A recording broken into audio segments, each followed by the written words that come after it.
평안하셨습니까? 여러분, 날씨가 많이 추워졌죠? 건강을 조심하셔야 될 것 같습니다. 제가 이제 중국에서 운전을 하다 보면 1년에 한 번 중고차 같은 경우에는 검사를 받아야 되잖아요. 차량 검사. 그래서 차량 검사를 받으러 가기 전에 꼭 해야 했던 한 가지 일이 있습니다. 그건 뭐냐면 교통국에 가서 딱지 끄는 게 없는지를 확인해야 돼요. 그 벌칙금을 내지 않으면, 그걸 먼저 처리하지 않으면 차량 검사가 진행이 안 됩니다. 그래서 꼭 한국은 딱지 널러오면 그 즉시 내지만 중국은 1년에 한 번 가도 되거든요. 검사 받기 전에. 가만히 1년간 운전하다가 이제 차량 검사 시간이 되기 한 달 전에 교통국에 가서 딱지를 확인합니다. 근데 매년 놀라운 거 꼭 한 번에서 두 번 어딘가에서 걸려 있어요. 저도 모르는 사이에 분명 실수하지 않은 것 같은데 어서 뭔가에 걸려 있어요. 그래서 꼭 벌칙금을 내고 그걸 확인한 걸 가지고 이제 검사소로 갑니다. 제가 왜 이 말씀을 드리냐면, 우리가 예수 그리스도를 믿었잖아요. 우리가 구원받았잖아요. 하나님의 거룩한 자녀가 됐습니다. 예수 그리스도의 십자가의 죽으심과 부활하심을 통해서 완전한 하나님과 예수 그리스도 안에서 연합한 자가 되었음에도 불구하고 왜 우리는 계속 죄 때문에 힘들어하고 넘어지며 아파해야 되죠? 왜 자꾸 예수 그리스도가 우리를 구원한 것이 그렇게 무능력하게 살으라고 우리를 구원한 건 아닐 텐데, 예수님이 십자가에서 우리 가운데 활약한 그 은혜가 그렇게 약한 은혜가 아닐 텐데, 제한적 은혜가 아닐 텐데도 불구하고 구원받은 우리는 왜 자꾸 죄 때문에 힘들어하고 넘어져야 되죠? 대체 무엇이 잘못됐을까요? 아니면 우리가 무엇인가를 잘못 알고 있는 것은 아닐까요? 오늘 우리가 하나님의 말씀, 이 로마서 6장에서 그 해답을 좀 찾았으면 좋겠어요. 수많은 사람들을 봅니다. 많은 크리스찬들을 봐요. 그들과 만날 때 그들은 이렇게 얘기해요. 십자가에서 우리에게 베푸신 하나님의 놀라운 은혜 때문에 우리는 마음껏 이제는 죄를 지어도 된다는, 십자가의 은혜가 죄를 지어도 된다는 면허증, 허가증 같이 이야기하는 사람들이 있습니다. 이제는 그래서 오늘 바울이 6장 1절부터 은혜로 구원받은 사람, 이미 하나님의 자녀가 된 사람들, 십자가의 은혜를 받은 그 사람들은 이젠 구원받았으니 마음대로 살아도 되는가라는 질문을 먼저 던져요.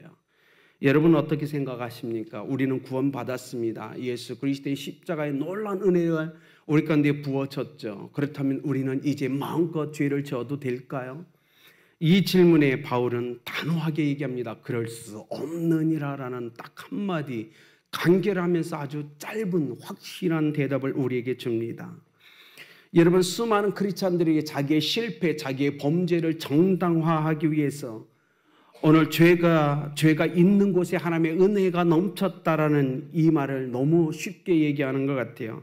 로마서 5장 20절 말씀, 죄가 다한 곳에 은혜가 더욱 넘쳤다라는 말씀을 너무 쉽게 얘기하는 것 같습니다. 여러분은 어떻습니까? 여러분, 바울이 과연 그 의미로 로마서 5장 20절을 이야기하고 있을까요? 죄가 더한 곳에 은혜가 넘쳤다는 그 뜻이 과연 그걸까요? 아닙니다. 바울이 이야기하고 싶었던 이야기는 하나예요. 죄를 깊이 깨달은 자, 자기가 그렇게 많은 죄를 졌다는 깊은 깨달음을 얻는 자에게, 그 깨달음이 있는 자에게 그 은혜가 깊이 임한다는 의미로 얘기하는 거예요. 죄를 1000가지 만가를 지은 자에게 그 1000가지 만가지 은혜가 부어진다. 그래서 우리는 더 많은 죄를 지어진다. 이 의미가 아니라고요. 하나님의 십자가의 거룩한 그 임재 앞에 나가서 나 자신을 보고 살피니 내가 이렇게 많은 죄가 있는지를 몰랐다. 그것을 깨달은 자에게 그 많은 은혜가 임한다는 얘기를 우리에게 하고 있는 겁니다. 여러분 생각해 보십시오. 예수 그리스도의 십자가는 우리가 마음껏 죄를 지어도 된다는 허가증이 절대 아니라는 사실을 우리는 기억해야 돼요. 오늘 여러분이 그리스도인이면서 구원받은 사람이면서도 아직도 그 생각 때문에 죄에서 너무 방종하는 것처럼 자유롭게 산다면 우리는 철저하게 회개해야 됩니다. 오카는 목사님이 로마서를 설교할 때 이렇게 얘기하셨어요.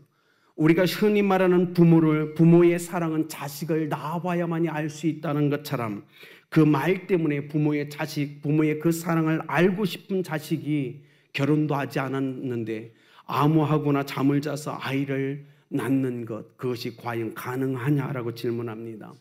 부모님이 죽고 나서야 부모님의 지극한 사랑을 알 수 있다는 그 말 때문에 하나님 앞에서 우리 부모님 빨리 데려가 달라고, 죽게 해달라고 기도하는 것이 과연 합당하냐라고 오카노 목사님은 질문하셨어요. 아니죠. 그럴 수는 없습니다. 그렇게 해서는 절대 안 됩니다. 예수 그리스도의 십자가의 보혈로 구원받은 우리는 죄에서 참 자유한 삶을 살아야 돼요. 그 참 자유는 마음껏 죄를 져도 된다는 의미가 아닙니다. 오늘 말씀, 죄로부터 참 자유자의 삶을 살 수 있는 유일한 비결은 무엇인가라는 그 질문 앞에 로마서 6장 1절에서 11절은 세 가지의 우리에게 방법을 제시해 줍니다. 첫 번째는 여러분, 죄는 살아있다는 사실을 기억해야 된다는 겁니다. 죄는 살아있습니다. 무엇을 알아야 되죠? 바울은 첫 번째 우리에게 교훈합니다. 죄는 죽지 않았다. 죄는 살아있다. 이것을 기억하라. 이게 첫 번째 교훈이에요. 여러분, 죄가 죽었을까요? 우리가 죽었을까요? 바울은 이 질문을 먼저 던집니다. 여러분 어떻게 생각하세요? 죄가 죽었나요? 우리가 죽었나요? 6장은 철저하게 합니다. 죄는 살아있다. 우리가 죽은 거다라고 얘기하는 거예요. 여러분, 오늘 우리가 예수 그리스도를 믿음에도 불구하고 왜 자꾸 죄 때문에 좌절하고 실패하며 아파하며 고통 가운데 있느냐면 죄는 죽지 않았다는 거예요. 죄는 아직도 우리 육체 가운데 가고 있다는 겁니다.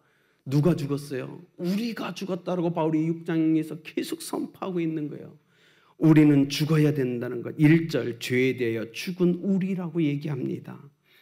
죄가 우리에 대하여 죽은 게 아니에요. 죄가 우리에 대하여 죽은 것이 아니고 우리가 죄에 대하여 죽은 겁니다. 그러니까 죄는 살아있어요. 우리가 육체를 입고 있는 한 죄는 끊임없이 살아서 우리를 괴롭힐 겁니다. 그것을 정확히 알아야 된다라고, 그래야 참 자유자의 삶을 살 수 있다고 바울은 6장 1절에서 오늘 우리에게 이야기하고 있어요. 이렇게 좀 이야기해 주면 어떨까요? 여러분, 회사 생활 다 해보셨죠?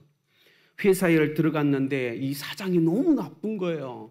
자꾸요, 월급도 적게 주고 일은 너무 시키고 복지는 엉망이고 매일 출근하면 너무 우리를 괴롭히는 거예요. 짜증나게 해요. 화를 나게 합니다. 도저히 견딜 수 없는데 어쩔 수 없는 상황에서 그냥 회사 출근하고 있었어요. 그런데 제 상황을 알고 있던 어떤 다른 회사에서 스카웃이 들어옵니다. 당신 그 회사보다 더 월급의 2배를 주겠다. 복지는 이렇게 해주겠다. 당신의 능력을 우리가 인정했다. 와서 함께 일하자. 그래서 회사에 사직서를 내고 새로운 회사로 이직합니다. 월급도 좋아졌어요. 복지도 너무 좋아요. 사장님이 너무 좋아요. 인격적으로 저를 대우해 주는 거예요. 저를 너무 사랑해 주는 거예요. 그런데 날마다 한 가지 어려운 일은 예전 사장이 자꾸 전화를 하는 거예요. 그래서 계속 욕해요. 그러면서 뭐 이거 해달라 저거 해달라 요청을 합니다. 여러분, 우리는 그 사장 앞에서 어떻게 해야 될까요? 여러분, 기억해야 돼요. 이제는요, 그 죄와 나와는 상관없는 것처럼 예전 사장과 나는 상관이 없는 거예요. 이젠 예전 사장 앞에서 담대하게 눈을 부릅뜨고 그를 똑바로 찾아볼 수 있는 거예요. 그가 무슨 말을 하든 우리는 무시할 수 있는 거예요. 우리는 그 회사 직원이 아니라고요. 죄가 그렇다는 겁니다. 우리가 예수 그리스도로 말미암아 죄에서 나왔어요. 그리스도 안에 속해 있다고요. 그런데 죄는 끊임없이 우리에게 악한 사장처럼 우리에게 전화질을 합니다. 그리고 자꾸 우리에게 뭘 요구해요. 순종하라고 얘기합니다. 여러분, 기억해야 돼요. 죄는 철저하게 살아있습니다. 우리 몸에 살아있다고요. 그러나 바울이 얘기하는 것처럼 우리는 죽었다는 사실, 그와는 하등의 상관이 없다는 사실을 기억해야 돼요. 오늘 6장에서 주의 종이라고 계속 얘기합니다. 여러분, 종은 뭐죠? 순종해야 되는 거예요. 복종해야 되는 거예요. 죄의 종이란 뭐죠? 죄를 지어야 되는 거예요. 죄의 종이기 때문에 죄를 지는 것은 당연하다는 거예요. 그래서 바울이 얘기했잖아요. 내가 죄를 지으면 이제는 죄 짓는 건 내가 아니고 내 안에 있는 죄다라고 선포하는 거예요. 여러분 맞습니다. 죄는 죽지 않았어요. 여러분 교묘하게 우리를 속이고 있어요. 철저하게 우리의 육체에 살아 있습니다. 그러나 무엇이 달라졌죠? 우리는 이제는 죄의 종이 아니라는 것, 죄가 우리에게 요구하는 그 어떤 것도 우리가 순종할 의무가 절대 없다는 사실을 기억하셔야 된다는 거예요. 예전에는 죄가 시키는 대로 우리는 인생을 살아야만 됐어요. 그러나 이제는 뭐죠? 죄에서 해방됐어요. 참 자유자의 자리에 나와 있어요. 이젠 결정권은 우리에게 있어요. 예전엔 죄가 결정해 주는 대로 우리가 순종하며 살아갔다면 예수 그리스도의 십자가의 그 놀라운 보혈로 그 부활에 동참한 우리에게 있어서는 이제는 우리에게 결정권이 있다는 거예요. 순종할 거냐 안 할 거냐에 대한 절대적 권위가 권세가 우리에게 있습니다. 예전에겐 죄에게 있었거든요. 죄의 종이었을 때는 우리에게 능력이 없었어요. 무조건 순종해야만 됐다고요. 그러나 예수 그리스도로 말미암아 구원받은 우리에게 있어서는 이젠 권세는 우리에게 있습니다. 우리가 선택하는 거예요. 그럼에도 불구하고 이 권세가 우리에게 있는데 우리는 왜 실패할까요? 왜 죄잘할까요? 히브리서 12장 4절은 이렇게 얘기합니다. 너희가 죄와 싸우되 아직 피 흘리기까지는 태양하지 아니하고. 구원받았는데 죄를 다스릴 권세가 나에게 있는데 우리가 오늘 실패하고 좌절한 이유는 피 흘리기까지 죄와 처절한 싸움을 우리는 안 하고 있다는 거예요. 슬쩍 싸움하다 양보하고 타협하는 우리 때문에 우리는 넘어진다고 얘기하는 겁니다. 여러분 기억하셨으면 좋겠어요. 히브리서 11장 25절 도리어 하나님의 백성과 함께 고난받기를 잠시 죄악의 낙을 누리는 것보다 더 좋아하고. 우리가 왜 실패하는지 아세요? 우리가 왜 죄를 짓는지 아십니까? 오늘 히브리서 11장 25절은 모세의 예를 들어 우리에게 뭐라고 얘기하면 죄 질 때 즐거움이 있대요. 모세가 죄악의 낙을 누렸다라고 얘기해요. 여러분 죄를 범죄할 때 즐거움이 있고 기쁨이 있고 낙이 있다는 걸 인정하십니까? 그것 때문에 우리가 죄를 포기하지 못한다라고 성경은 얘기해요. 죄 짓는 것이 재미있어요. 여러분 그렇지 않은 표정이지만 다른 사람이 흉보할 때 기쁘지 않습니까? 우리 다 그렇잖아요. 다른 사람을요 막 뒤에서 수군거리며 손가락 절 때 희열이 일어나요. 안 그렇습니까? 여러분 그것이요 성경이 얘기하는 죄악의 낙이에요. 도박하는 사람들이 괴로운 가운데 도박하는지 아세요? 아니에요. 도박하는 순간 낙이 있어요. 도둑질하는 사람이 괴로워서 도둑질할까요? 아닙니다. 쓰릭 해가지고 지갑을 훔쳤을 때 희열이 있는 거예요. 이걸 포기하지 못하는 거예요. 안 그렇습니까? 성경은 그 얘기를 하는 거예요. 구원받은 우리가 예수 그리스도를 믿었음에도 불구하고 왜 죄를 담대게 끊어내지 못하느냐 하면 죄의 낙이 있거든요. 그걸 포기하지 못해요. 여러분 생각해 보세요. 도박하거나 마약하는 사람들이 그거 나쁜 거 모르겠어요? 알고 있다고요. 근데 왜 못 끊기죠? 낙 때문에 그 순간적인 쾌락과 즐거움이 있거든요. 그것 때문에 못 끊죠. 오늘 성경이 그 얘기를 해요. 근데 놀라운 건 11장 25절 히브리서에 이렇게 얘기하죠.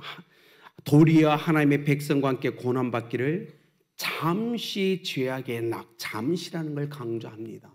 죄악의 낙은 아주 잠깐입니다. 아주 순간이라고요. 그것 때문에 죄악을 포기하지 못하다가 비극적인 고통의 대가를 우리는 지불해 왔잖아요. 안 그렇습니까? 여러분 그걸 포기해야 돼요. 그걸 담대게 끊어내셔야 됩니다. 그럴 때만 우리는 참된 자유자의 삶을 살아갈 수 있어요. 그런데 왜 순종이 힘들까요? 이 죄악에는 낙이기 때문에 우리가 쉽게 끊어지 못하는데 순종에게는 왜 우리가 순종을 힘드냐면 순종에는 고통이 수반되기 때문에 그래요. 대가가 지불되기 때문에 그렇습니다. 기억하십시오. 죄는 철저하게 살아있습니다. 죄악의 낙이 순간적인 잠시의 기쁨과 쾌락은 줄 거예요. 순종은 약간의 고통이 줄 거예요. 그러나 여러분 결과는 판이하게 다릅니다. 그렇기 때문에 오늘 바울이 우리에게 얘기합니다. 참된 자유자의 삶을 살기 위해 잊지 말아야 될 첫 번째는 뭐죠? 죄는 살아있다라는 걸 기억하라고 얘기하고 있어요. 여러분 기억하십시오. 우리의 육체 가운데 죄는 살아있습니다. 끊임없이 우리에게 명령할 거예요. 그 명령에 귀를 기울이시면 안 됩니다. 두 번째, 바울이 이렇게 얘기합니다. 우리는 철저하게 죄에 대하여 죽었다라는 걸 기억하라고 얘기합니다. 죄에 대하여 우리는 죽은 자입니다. 오늘 6장 1절에서 11절까지 끊임없이 그 얘기를 하죠. 예수 그리스도의 십자가의 죽으심과 부활에 연합된 우리는 죄에 대하여 죽어있는 자들입니다. 죄에 대한 죄를 지을 가능성은 분명 우리에게 있습니다. 그러나 죄를 지을 의무는 이제는 없어졌어요. 예전에는 하나님 앞에 핑계할 수 있었어요. 하나님, 저는 죄의 종이었잖아요. 죄가 시키는 대로밖에 할 수 없는 우리의 상황이었잖아요. 우리는 핑계할 수 있었어요. 그러나 이제는 핑계가 안 되죠. 왜냐하면 죄를 지을 의무가 없어졌기 때문에 그래요. 우리는 자유자가 되었습니다. 그리스도 안에서 완전히 우리는 해방되었어요. 이제는 죄의 종이 되어 죄를 지을 하등의 이유가 없습니다. 사랑하는 성도님들 기억하세요. 여러분은 참 자유자의 삶을 살아내셔야 됩니다. 죄와는 상관없는 사람이야. 11절, 이와 같이 너희도 너희 자신을 죄에 대하여 죽은 자요 그리스도 예수 안에서 하나님을 대하여 산 자로 여길지어다. 너희 자신을 죄에 대하여 죽은 자요라고 얘기했어요. 자, 우리 스스로에게 질문해 볼까요? 여러분 죄에 대하여 죽었습니까? 예, 믿음으로 선포하세요. 아멘, 저는 죄에 대하여 죽은 자입니다라고 믿음으로 선포하셔야 돼요. 이것은요, 불가능한 걸 바울이 우리에게 요구하는 게 아니에요. 바울은 예수 그리스도를 믿고 자기가 죄에 대해 죽은 자라는 걸 선포하면서 인생을 살아봤더니 되더라는 거예요. 이건 바울의 체험을 통해서 우리에게 교훈하고 있는 거예요. 여러분 죽으셔야 됩니다. 죄에 대해 철저하게 죽으셔야 돼요. 여러분 이렇게 얘기하면 어떨까요? 죄에 대해 죽는다는 건 뭐냐면, 여러분 운전하시죠? 운전하실 때 때론 FM 라디오 켜지 않나요? 라디오를 켜고 운전을 해요. 그런데 운전하면서 시끄러워. 라디오 듣지 말아야지 하고 계속 운전해요. 근데 라디오 음성이 계속 나와요. 여러분 안 들려요? 계속 들리잖아요. 어떻게 해야 될까요? 꺼버려야죠. 끄면 안 들려요. 동일한 겁니다. 죄와 연결된 그 선을 완전히 끊어버리면 돼요. 그런데 문제는 우리는 그 선을 끊지 않고 살아가고 있다는 거예요. 누구처럼? 이스라엘 백성처럼. 광야를 걸어가던 이스라엘 백성의 마음은 아직도 애국과 그 선이 연결돼 있어요. 끊어야 되는데. 그래서 힘들고 어려울 때마다 그 연결을 통해서 애국을 자꾸 회상해요. 그리워합니다. 그러니까 뭐예요? 계속 범죄해요. 넘어져요. 하나님께 대적해요. 그의 마음이 얼마나 교만해지는지 몰라요. 오늘 주님, 우리에는 죄에 대하여 죽었다라는 의미는 죄의 선을 끊었는다는 거예요. 완전히 그 선, 연결되어 있는 선 끊으셔야 됩니다. 죄의 자리에 절대 서시면 안 돼요. 죄를 짓고 싶은 욕망을 죽여버리세요. 죄가 가져다주는 낙을 여러분 사모하시면 안 된다고요. 그리워하시면 안 돼요. 담대하게 마음에서 그 모든 죄와 연결된 선을 담대하게 끊으셔야 됩니다. 그러할 때 여러분 참된 자유자가 될 수 있습니다.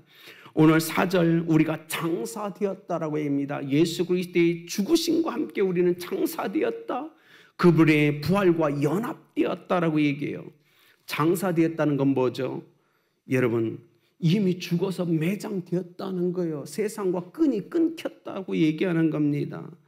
사랑하는 여러분, 여러분은 장사 지낸 바 된 사람이에요. 저는 오늘 우리 임마누엘 전도사님 처음으로 일부 예배 찬양 인도했지만 우리 찬양단의 찬양과 오늘 성가대 찬양에 저는 은혜를 받았어요. 왜냐하면 제가 나누고 싶었던 메시지의 핵심이 그 찬양에 있었거든요.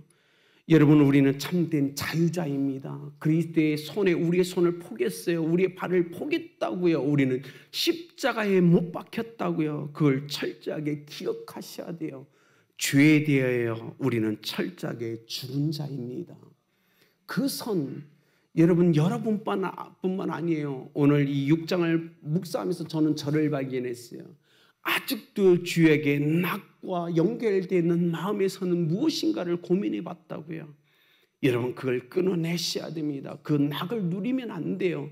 때로는 목회자로서 성도님들의 칭찬을 주는 것이 우리에겐 낙이 될 수 있어요. 근데 그 칭찬 때문에 우리는 교만해집니다.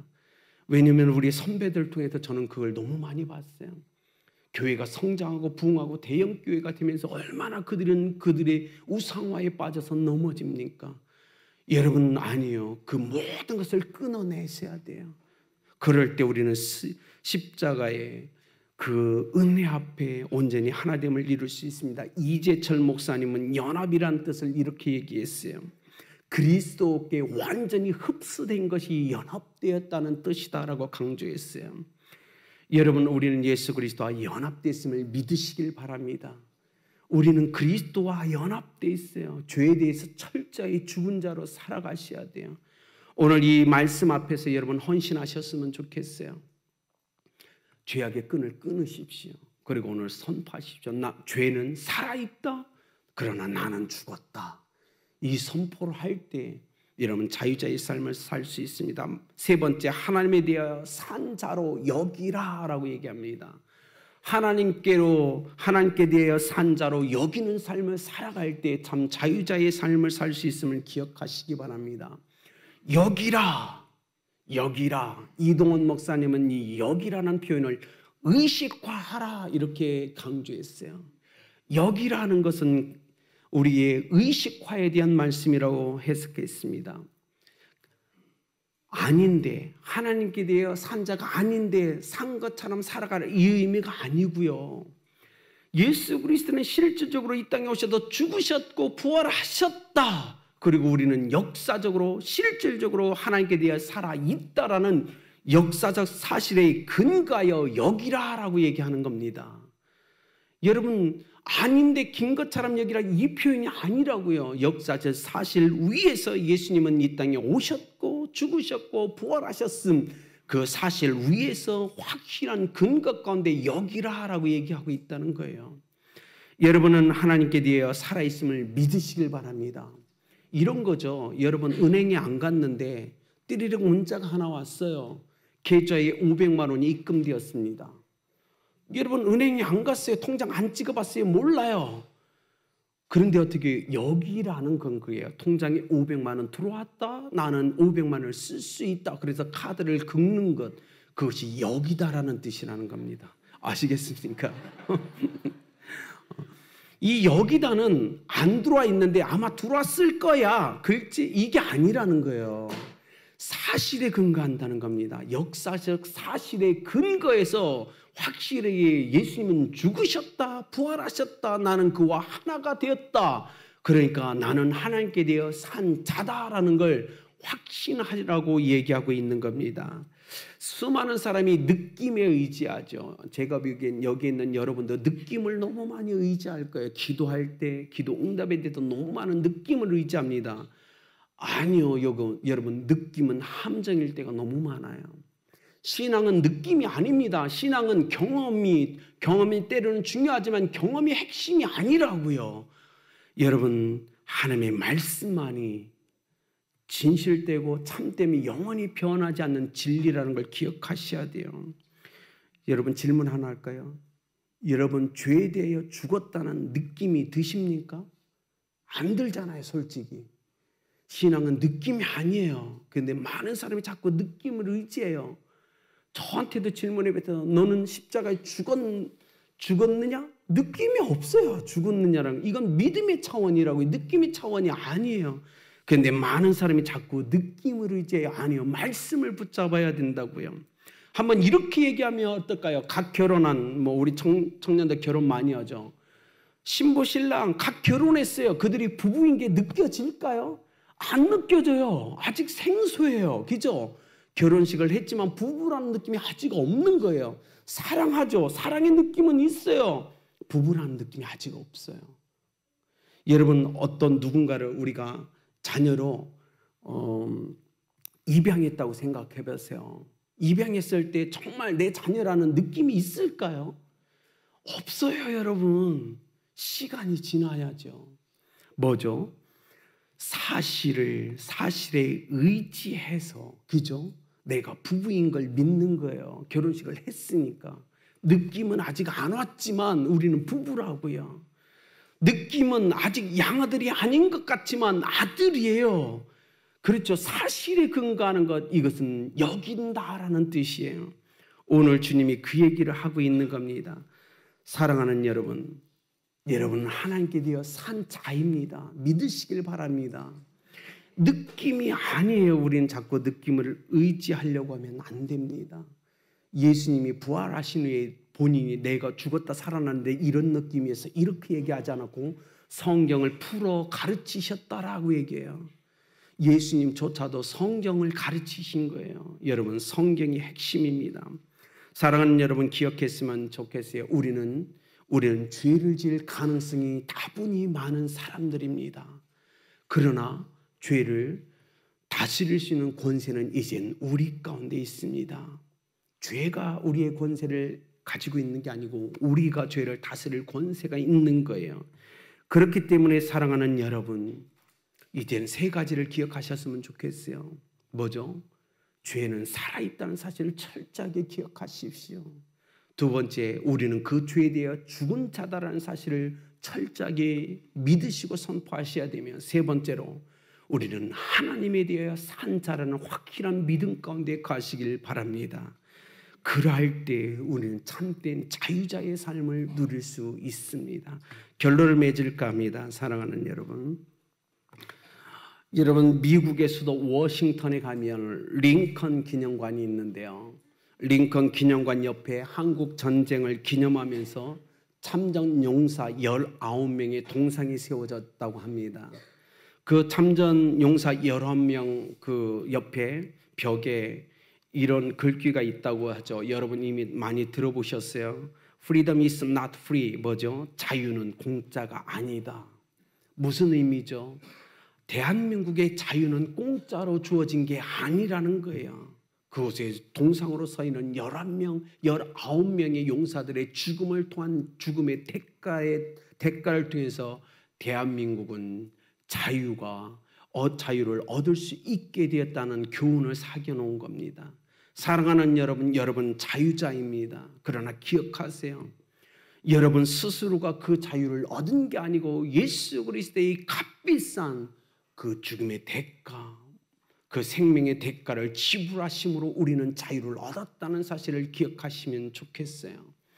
여러분 온전한 자유자로 살아가십시오. 여러분의 자유를 위해서 예수 그리스도의 십자가에서 죽으셨습니다. 그리고 부활하셨어요.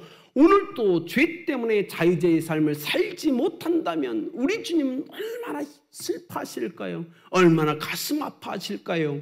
우리의 자유 때문에 십자가에 못 박혀 죽으셨는데, 사랑하는 성도님, 이 한 주간 참된 자유자의 삶을 살으시는 여러분들에게 예수 그리스도의 이름으로 축복합니다. 세 가지를 꼭 기억하셨으면 좋겠어요. 죄는 살아있다. 철저하게 살아있다. 죄는 죽은 게 아니다. 내가 죽었다. 나는 그리스도와 연합되어 있다. 세 번째로 나는 하나님께 되어 생명 있는 자다. 살아있는 자다. 여러분 그 믿음 가지고 이 한 주간을 참된 자유자로 살아가시길 예수 그리스도의 이름으로 축복합니다.